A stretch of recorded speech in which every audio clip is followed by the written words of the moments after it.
how can we lead effectively in ministry when we are faced by the onslaught of an ever-increasing frequency of changes in the world around us?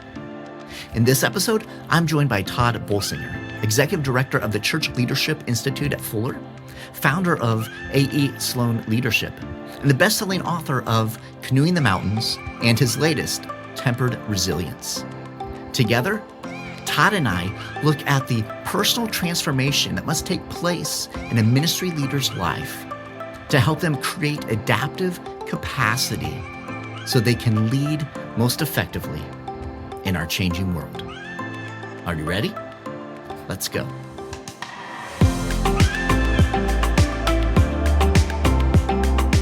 Hello, friends, and welcome to FrontStage BackStage. I'm your host, Jason Daye, and I have the absolute privilege every single week of having the opportunity to sit down with a trusted ministry leader and really dig into a topic that resonates with us as pastors and ministry leaders. And we do this each week, all in an effort to help pastors just like you, ministry leaders just like you, to embrace a healthy, sustainable rhythm for both life and ministry. And we are proud to be a part of the Pastor Serve Network. And we do more than just have a conversation. Our team creates an entire toolkit, an entire resource for you and your church staff, your key volunteers to really process through and to dig into. It's a free resource at pastorserve.org/network. It complements the conversation that we have. And it has all types of resources in there, including a ministry leader's growth guide, which pulls out some key insights and gives you questions to reflect upon and to process through and talk through with your team. So be sure to check that out at pastorserve.org/network. And we also love to serve pastors, and our team at Pastor Serve is offering a complimentary coaching session to pastors and ministry leaders. So if you're wrestling with something, if you're working through something, if you just want to see what a coaching conversation might be like, you can check that out at pastorserve.org/free session, and we'll set you up with a session with one of our seasoned coaches. If you're joining us on YouTube, hello, it's good to have you along with us as always. We would love for you to give us a thumbs up and follow along, subscribe if you would. And in the comments below, drop your name, the name of your church. Our team loves to get to know our audience better, and we'll be praying for you and for your ministry. And whether you're joining us on YouTube or your favorite podcast platform, please be sure to subscribe and follow so you do not miss out on any of these great conversations. And I'm very, very excited and looking forward to our conversation today. I'm joined by none other than Tod Bolsinger. So Tod, welcome to FrontStage BackStage.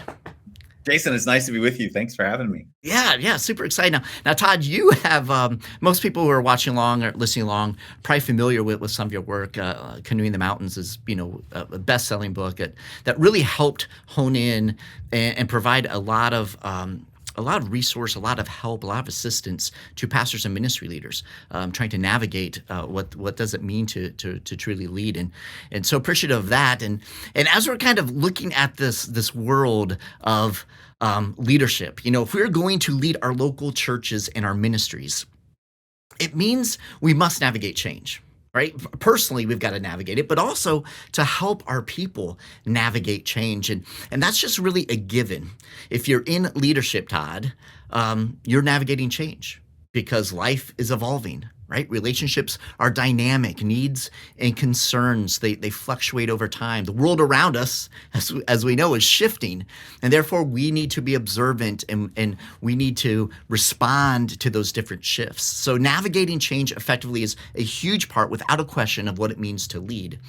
And as ministry leaders, as pastors, we can dedicate ourselves to learning the skills it takes to lead change. Right, we can dig into those things. We can read books. We can attend conferences. We can listen to podcasts like this. So we can really kind of try to learn the skills that we need to lead change. But really, the bigger question that many pastors seem to be asking themselves today is, will I be able to survive? Right? Will I be able to survive navigating these changes with my congregation, with my ministry? And Tod, I'm so grateful that you have chosen to tackle this concern head on in your most recent book, Tempered Resilience, because this is a felt concern in ministry. It's a growing concern, I would say, in ministry as we kind of survey the landscape of ministry, especially here in the US, and I'm sure around the world as well. And so to begin, Todd, I'd love to hear kind of your thoughts on why do you think we're really experiencing a heightened concern around the question of surviving in ministry? Well, you said it from the beginning. You said it's a given that leaders have to lead through change. It wasn't when we were trained. Mm. One of the giant disappointments is that most of us who were trained in ministry were trained to do something, like to take something from the past that is really important to us, like the experience of God's entering into our lives and making that available to people who haven't had that yet. So I said, like every one of us who got into ministry got into it because there's a God we love and there are people we love, and we want to connect the people we love to the God we love. And we mostly wanted to do that by building a church they would love. So then when you start realizing to do that, you actually have to mess with and deconstruct and reconstruct a church that people used to love.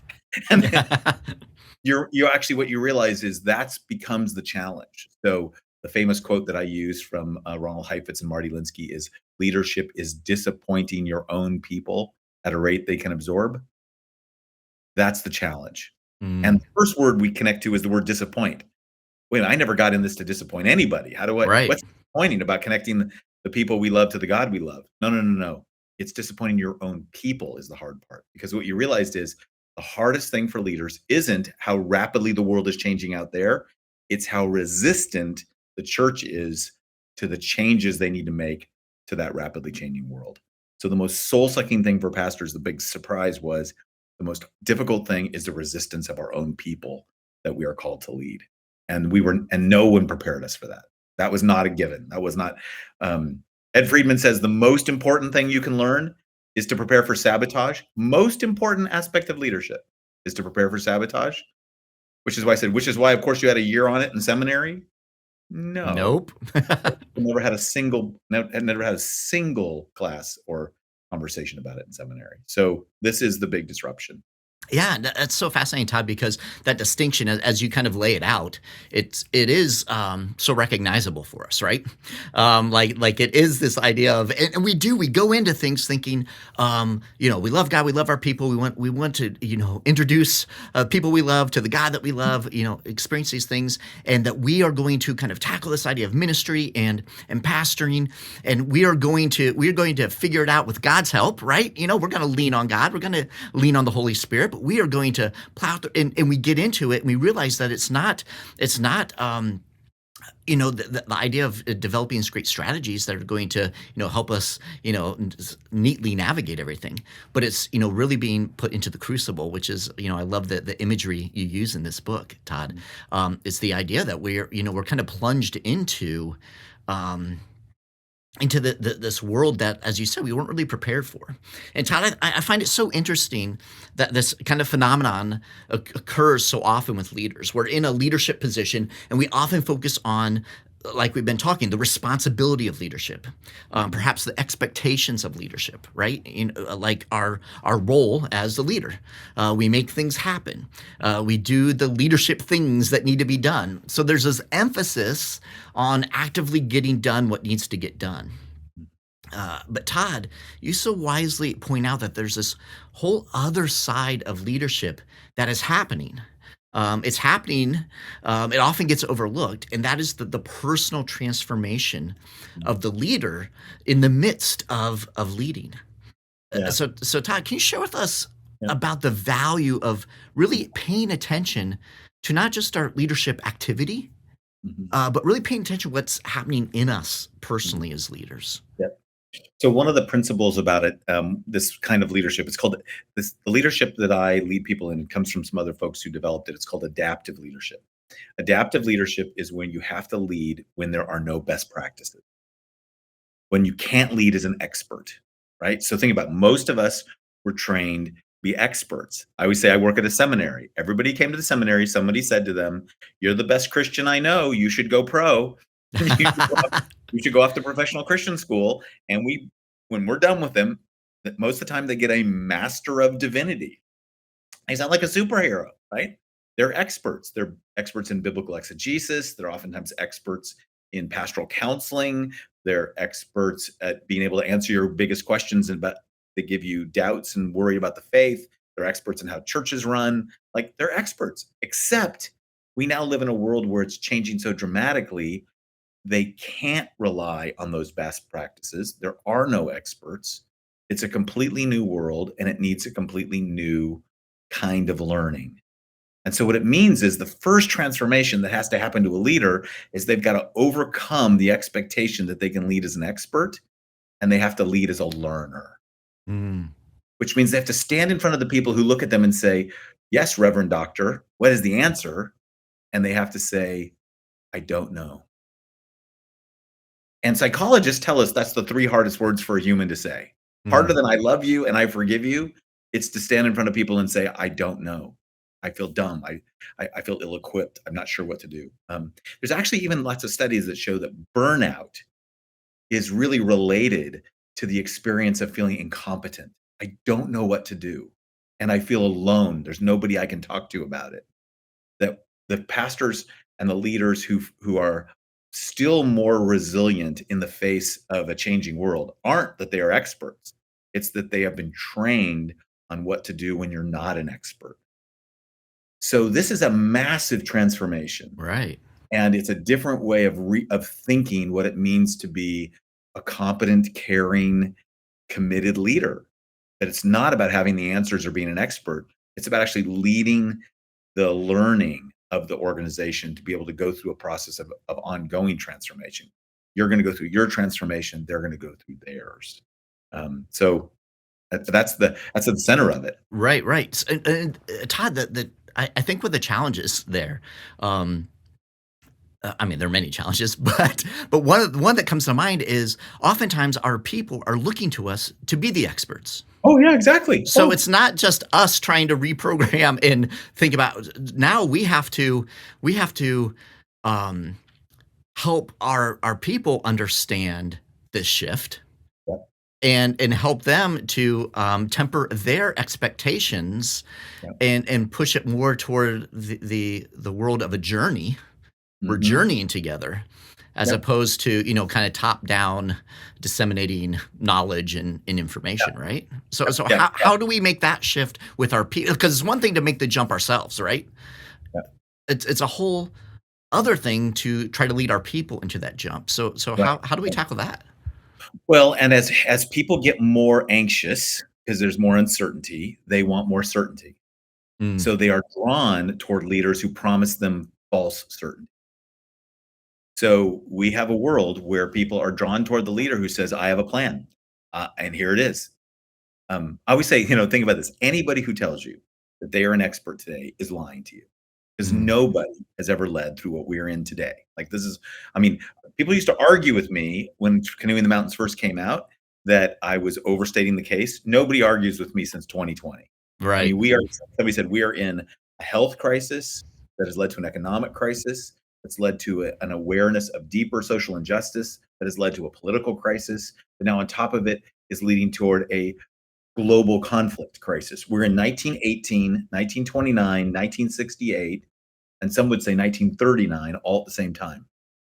So anybody who tells you that they have a plan for this because they've been through it before, they're lying to you. Right. So the answer can't be that. So then what do we expect and ask leaders to do? We want leaders to be the kinds of people who can lead a group of people to learn and to keep moving forward faithfully without losing what is the most important values of their community. It's how do you adapt? I would say think of it like a healthy body. How do I adapt my core DNA to this changing environment? It's not that I'm going to become something I'm not, but I have to realize that I'm going to have to adapt to this changing environment in a way that I'm healthy. And that is the challenge that leaders are facing today. And quite frankly, none of us were trained for it. That's not what we were training. I mean, I'm in a seminary. We didn't train people for that. And now we have to learn it in real time. Right. So, because of all the uncertainty and because people are craving certainty, um, how do we meet people there and invite them on this journey in such a way that they're not like, well, forget this. I'm going to go hang out with someone who can give me the answer, right? I mean, how do we help people embrace that reality? Well, in the work that we do with consulting and coaching and taking groups through this adaptive leadership process, it actually starts in an interesting place. When you're trying to lead people through change, the first thing you get in touch with is what is so critical that it will never change. So, so there's a great phrase by Jim Collins, who's a famous Mhm. leadership writer. He says, "Once you're clear on what will never change, then you need to be prepared to change everything else." Mm. So the first thing we do with organizations is we say, "Look, we're going to go through change, but we're going to actually start by talking about what's so critically important to us we won't lose it." And that is, for me, the way that you bring people together. You bring them together to talk about what's really, really so important. Now, what happens is that's most people want that to be a bigger list. They want Right, right. what'll never change is we're going to keep all these things I like. We're actually going to have to get really clear about the essence, like what I call the core DNA, the actual values that make us who we are. And then we're going to ask, okay, how does that adapt to a new world? So the first thing we do with people is we assure them that we're going to listen really deeply and we're not going to lose the things that are the most treasured. Mm. Uh, but we are going to ask ourselves questions about how we take that into the future. Because if we don't, then there won't be any future for us to be able to lead into. Yeah, that's helpful. So, you give them that anchor point, so they're not feeling like they're just being tossed because everyone's already feeling like you're being tossed around, right? I mean that's the reality of life today. We're all being tossed around. So you dive in and you give them that anchor point, Mhm. um, to Yeah. give them that foundation, so that as we're being tossed around, we're anchored. But now we can look at these other things that we can touch on Yep. and Well, and and address. what's important to recognize is the things we're going to change are dear to us. We're gonna have to let go of things that got us this far. Right.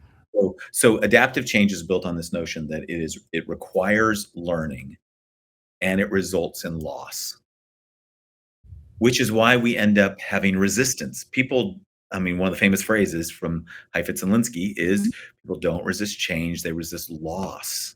Mm. So what you're actually taking people through is you're taking them through a journey of loss and trust. Many of us as leaders were taught how to do that with an individual. Like if there's a tragic car accident, you know how to get to the hospital and you know how to care for people in the middle of loss. One of the things about for most of us as pastors is we got well trained at how to take individuals through loss. We know what to do when there's a crisis. We know how to step into a hospital room. We are asked to come to the bed of someone who's in their last days. What we didn't get trained is how to apply that to corporate loss, to a community's sense of loss, to choosing to let go of some things so that you can go forward. The scriptures are filled with language. Leave your nets, right? Let the seed fall to the earth and die to become that which will bear much fruit. But we don't apply that to our communities, to our churches, to the decisions we make strategically. And we have to learn how to do that because most of us show up at a church expecting that the church will not change even though human life changes. And what we realize is we actually need our churches to continue to change in order to be faithful witnesses in the midst of human life. Yeah, that's good. That's helpful. Now, one of the things that you really hone in on, um, in your book is this idea of, like we said, personal transformation. That Mhm. we, as a leader, we are going through this work in our own lives, this transformation in our own lives. It's not just that we're helping lead transformation in a community, we're experiencing ourselves. And so I'd love for you, Todd, to kind of walk us through, because you touch on these and you just lay them out so beautifully in the book. What are some of the important areas of personal transformation that we should be observing Mhm. and embracing as ministry leaders? Yeah. Well, so one of the first things we talk about is when you're facing resistance, like when you're this is like the hardest thing to tell people. Leadership is learned in the leading. You learn it in real time. Like, you can't actually learn leadership from a book or from a class or from a workshop, says the guy who writes books, teaches classes, right? I can give you the preparation, the tools for it, but you're not gonna actually learn it until you're in it. Which then to be aware of that actually starts changing some stuff, because now you realize, "Oh, in real time, I need to be open to the Spirit. What does God wanna do in my life right now? How do I need to respond right now? Um, am I responding out of my flesh because someone's hurt my feelings or I feel insecure or anxious or mad? Is this my ego talking? That's really hard in real time, but that's what it requires. It requires us being in the middle of the challenge, right in the crucible, we call it, and be open to the transformation. So it starts with reflection. Mm, Here's one of the most ironic parts is to become a strong, what we call a tempered, resilient leader, someone who is both strong and flexible. It starts in vulnerable self-reflection. You know this, the hardest part of any hard ministry meeting isn't the meeting at 7 p.m. It's what you do in your mind at midnight. right. That's It's that good. self-talk, that negativity, that defensiveness, that anger, that temptation you have to get up and write an email telling them how inappropriate it was or how mad you are. Instead of going to, okay, where does God want? What does God have for me in this? Mm. What is it that I need to be open to? What's the way in which God wants to transform my own life? What's the way that God wants to meet me here in this? That vulnerability is really hard for most leaders. But the ironic part is, unless you can be vulnerable, I mean, you'll never become strong. Strength is forged in vulnerable self reflection. And you've got to be able to work that through. That's the first part. And then it has other parts of it goes with it, but that's where it starts. Yeah, that is an interesting point to make because oftentimes we think of, our strength is not necessarily in the vulnerability piece. Strength is in again going back to that expert, figuring it out. I'm going to be the one who leads. Almost the superhero concept that hey, we've got an issue, we've got a problem. It's time for us to figure it out, and that vulnerability piece, that self reflection piece. Are key, especially in the kind of this um, new era of leading and how Yep. we kind of look through this. One of the things that you bring out as well is this idea of stress. Mhm.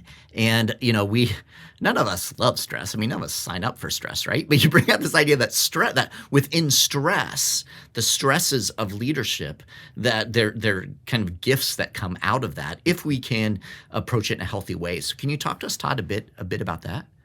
Well, so this entire metaphor of transformation is actually a blacksmithing metaphor, right? So it starts. I started with a quote that came from Dr. King's speech, where he said he talked about um, with this faith. He actually quotes Isaiah 40, like the belief that God is going to redeem the world entirely. I said God's going to redeem the world down to the dirt.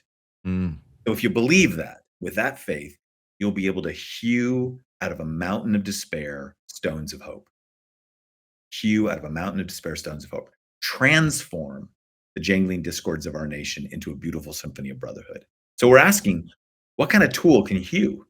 What kind of tool doesn't bash through the mountain of despair, but carves it into stones of hope, something you can build something good out of, something beautiful out of? Well, that kind of tool is a tempered tool. And so if you think of it, it's like a chisel, not a sledgehammer. Well, right. how do you make a good chisel? Well, the blacksmiths will tell you it's a process of heating and holding and hammering and quenching over and over again.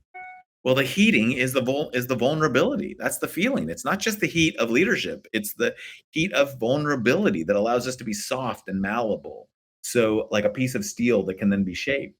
And then it's held in relationships. That's the anvil.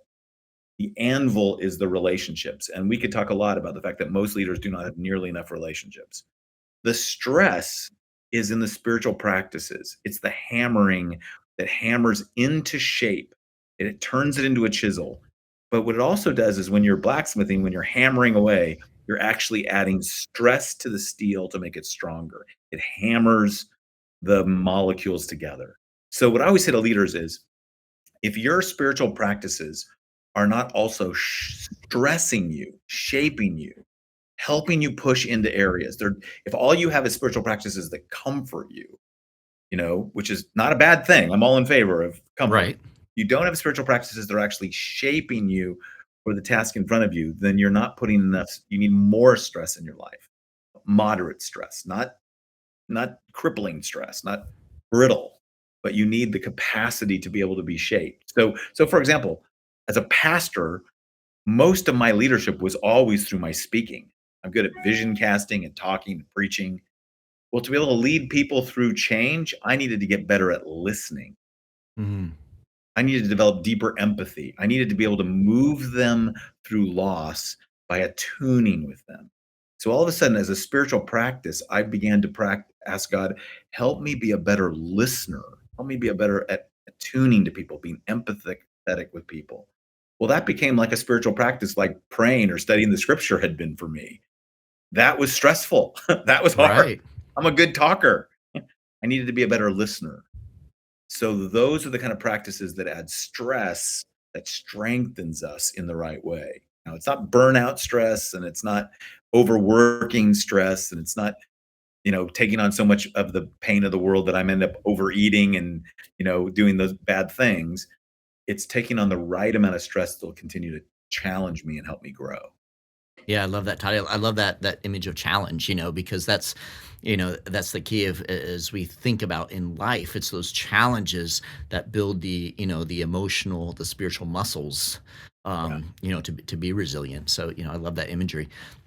One of the things that you also touch on is this idea that resiliency is practiced, right? It's something that it isn't something that like, oh, bam, I made it. I'm resilient. Here I am.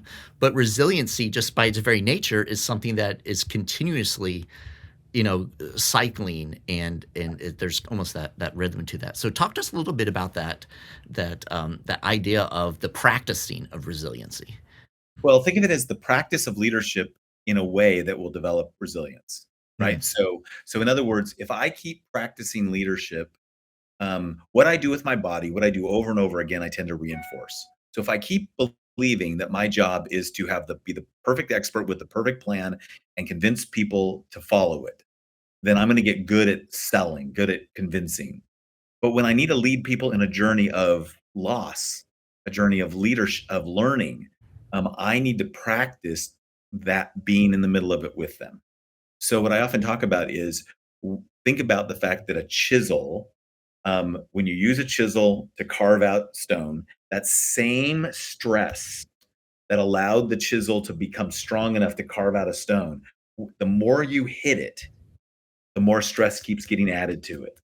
So my practice has to be a combination of both shaping and forming, trying to lead, and also resting and relaxing and letting go of stress. That my practice has to be a rhythm of leading and not leading.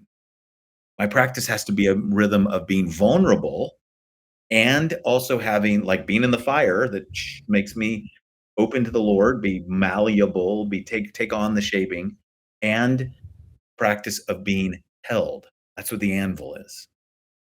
Like when you ask leaders who burn out, what they will say is, I didn't have the skill set and I had to do it alone. So the center of the process, the center of the practice is a practice of relationship. So I spend a lot of my time. I'm an executive coach and a consulting. I run a company that does this. Our job is to work with leaders so they are not alone. I know this is what Pastor Surf does. It's right. you are not alone in this. Well, what that means is we want to hold you in your vulnerability so that God can shape you so that you can get back into leadership. It's not to pull you out, it's to hold you so that God can keep filing you and shaping you and making you the person that can go back into leadership. And so that what I call is that practice, that rhythm is what actually makes you into a resilient leader. That's awesome. I love that just kind of the idea that it's not about arriving someplace. I Mhm, think that's important. And one of the things that jumped out at me in the book, Todd, and I'd like to talk a bit about kind of the goal of all of this, mhm. because there's not really an end destination or a grand solution, but rather, as you've shared, it's a way of living, it's a way of leading. And one of the things that jumped out of me, just hit me in the book, is you said that the ultimate goal of adaptive change is not to master some sort of pain-free solution to your big problem, which, if we're honest, Um, that is what we often are chasing, right? We want to solve the issue with as little loss, as little as pain as possible. But Todd, you shared that the outcome that we really should be focusing upon is this. Uh, I love you talk about this idea of creating adaptive capacity, right? Help us understand what creating adaptive capacity really looks like and why it's so valuable.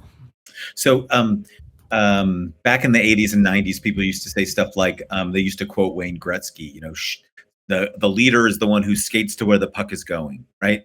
In other words, the good leader has a vision to see where the future is going and take your people there. That's what vision is. Well, what do you do if you live in a world where there's five pucks going in five different directions and it Mm, just feels like chaos? It's not about getting perfect vision. It's actually about getting the skill set to prototype your way through it. Like I say, don't predict, prototype. Learn how to experiment, learn how to take your people through whatever challenge. So, like people call us and they ask our company, "Will you help us do a strategic plan?" And we'll say, "Every strategic plan I know ends up being worthless. You would have a 5-year strategic plan, and 18 months later, you're thrown away. So let's teach you how to think adaptively about all your planning. Let's think about how to wisely be able to respond to whatever comes your way. Have the capacity to be able to learn, to be able to face loss, to be able to experiment your way forward, to be resilient when there will be resistance. Those things are going to happen no matter what you do. Those four things happen all the time. You're going to have to learn because we don't know. We're going to face loss because we're going to have to let go of the things that brought us here. We're going to have to experiment our way forward because we don't have a perfect plan. And people are going to resist it because they want security. And you're going to have to be resilient in the face of it. So, literally, we say our whole work, every bit of our work is about creating the adaptive capacity in leaders to be able to face any challenge that comes. And that's at the core of the leadership development that's needed to take a church into uncharted territory or to take any organization into a place where there are no best practices. There's no map. If there's no map, you're going to have to blaze the trail as you go. And that's what adaptive capacity teaches you to do. right. That's good. That's helpful. So, as you're saying that, I'm thinking, where does then, Todd, um, some of the strategic planning come into place, right? Yeah. Because on one side it's like, oh, strategic planning, obviously, I remember even just when I was early in ministry, so it was in the mid '90s. Hmm. I remember Mike Slaughter. Hmm. I don't know if you're familiar with Mike Slaughter. He was in the UMC church, I believe. But anyways, I remember he said something. When someone asked me what the 5-year plan is for a church, and this was in the mid '90s, he was like, I we don't have a 5-year plan. Things are moving so quickly, we can't Hmm. know. So, I mean, and anyone who lived through the last, few years know, I mean, exactly what you're saying. We're like, yeah, we all had to adapt, right? We all had to figure out, our way through. Yeah. So, but where does and how does kind of strategic planning, Mhm. fit into Yep. the adaptive capacity? Yep. Yeah. So the way I put it, the way we talk about it is this way, which is whenever you're facing a crossroads, whenever you're facing an unsecurity, you've got to ask this question: what are we going to preserve and what are we going to change? Like every leadership question just starts with that. What are we going to preserve? What are we going to change? So the biggest strategic decision to make is, well, what are we preserving? Like what's really important to us? And what are we going to change? And the answer is, well, why would we do that? Mm, As soon as you ask the question, what's our why? What's our purpose? What are we trying to do? Now you have a strategy. Our strategy is so, like I think about this a lot. A lot of churches are asking the question. So, what does it mean for us to be a church that reaches people who are less and less churched? What does it mean for us to be a church where people aren't just going to move into town and go, "Oh, I'm looking for I'm looking for the Presbyterian church in town because I was a Presbyterian before." right. You're going to ask, so then what's our reason for being? What's our purpose? When we help people get really really clear on the sense of who we are and here's our mission for and our reason for being in the world. The plan along the way we have to recognize is about planning. Like we're going to discover new things and we're going to have this capacity to adapt and keep going. So we use strategic planning, not make strategic plans. right? We teach people Yep. how to do the planning. So I think about it is the difference between being handed a map and being a person who can make a map as you go. Because you make the map to keep track of where you are so you can learn so other people can learn with you. But it's about map making, not about having a map that you follow. Yeah, And that's that good. skill set is what we're doing all the time. You're just helping people all the time.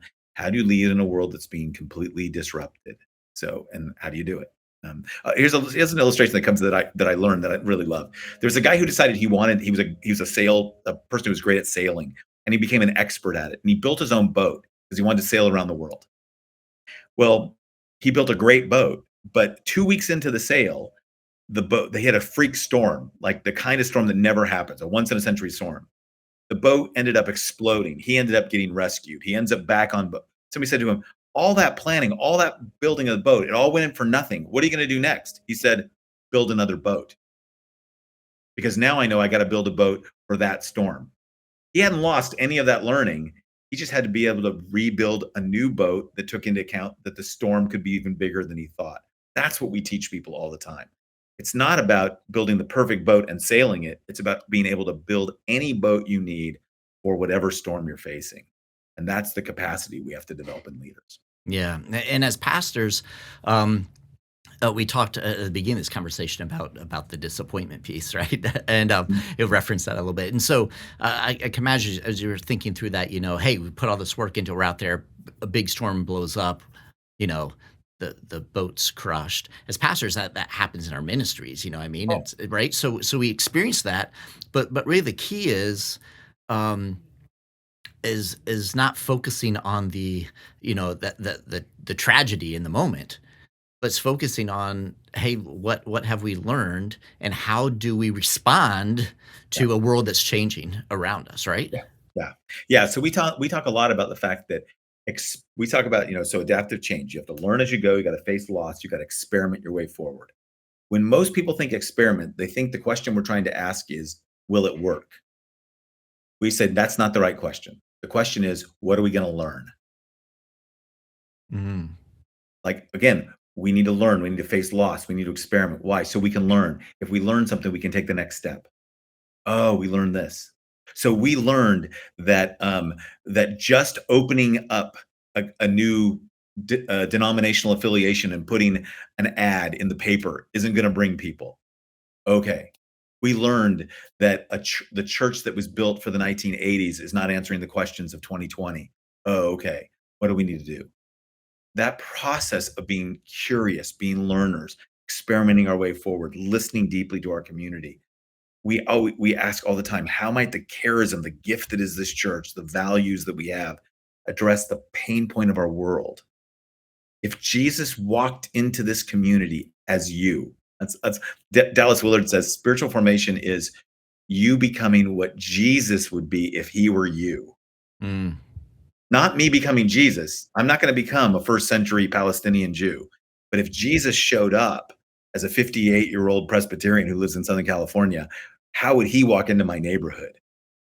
He'd walk into my neighborhood differently than I tend to walk into my neighborhood. That's my transformation.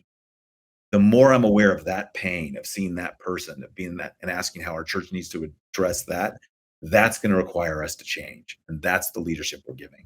Yeah, I love that. I love that. Man, this whole conversation has been so incredibly helpful, I think, and it really uh, it really kind of resonates, I think, with what we've been experiencing again, because um, uh, you said this in the beginning, but you could say all this stuff, Todd, and people are like, yeah, yeah, yeah, yeah. But then let's throw a global pandemic and a bunch of racial tension and political division, all these things in, and then people are like, oh yeah, I see, and it's so very true that the times in which we live, this resonates with what it means to lead, a local church, what it leads to mean to lead a ministry. So I'm so grateful for your work on tempered resilience. Todd, how if people want to connect with you, connect with the book, those types of things, how can they do that? So I run a consulting company called AE Sloan Leadership, AESLOAN. Leadership, AE Sloan Leadership. It's named after Al and Enid Sloan of Alburnett, Iowa, who were mentors in my life. And when I started a company that was all built on trying to support pastors, I said, I'm going to name it after people who supported me when I was being developed as a That's pastor. awesome. So AE Sloan Leadership, you Google that or you Google my name, it'll go to there and you can find all the stuff that we offer to people. Yeah. Awesome. Very cool. And we will have links to all that information along with links to Tempered Resilience, Todd's newest book at pastorserve.org/network in the toolkit associated with this conversation. Tod, man, it's been so good to have you hanging out with us today on the show. Thank you so much for being a part and for sharing from your heart. It's an encouragement, I think, especially in the world in which we live right now, to hear the work that you're doing, the way that you're supporting pastors, ministry leaders, churches. So I just appreciate the time that you've made to be with us here on FrontStage BackStage. Thanks, Jason. Thanks for the questions. It was a great conversation. Awesome. God bless you, brother. Thank you. Now, before you go, I want to remind you of an incredible free resource that our team puts together every single week to help you and your team dig more deeply and maximize the conversation that we just had. This is the weekly toolkit that we provide, and we understand that it's one thing to listen or watch an episode, but it's something entirely different to actually take what you've heard, what you've watched, what you've seen, and apply it to your life and to your ministry. You see, FrontStage BackStage is more than just a podcast or YouTube show about ministry leadership. We are a complete resource to help train you and your entire ministry team as you seek to grow and develop in life and ministry. Every single week, we provide a weekly toolkit, which has all types of tools in it to help you do just that. Now, you can find this at pastorserve.org/network. That's pastorserve.org/network. And there you'll find all of our shows, all of our episodes, and all of our weekly toolkits. Now, inside the toolkit are several tools, including video links and audio links for you to share with your team.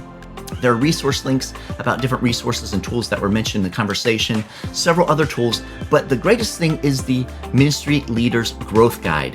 Our team pulls key insights and concepts from every conversation with our amazing guests. And then we also create engaging questions for you and your team to consider and process, providing space for you to reflect on how that episode's topic relates to your unique context at your local church, in your ministry, and in your life.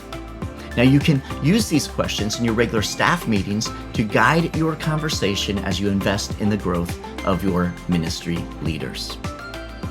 You can find the weekly toolkit at pastorserve.org/network. We encourage you to check out that free resource. Until next time, I'm Jason Daye, encouraging you to love well, live well, and lead well. God bless.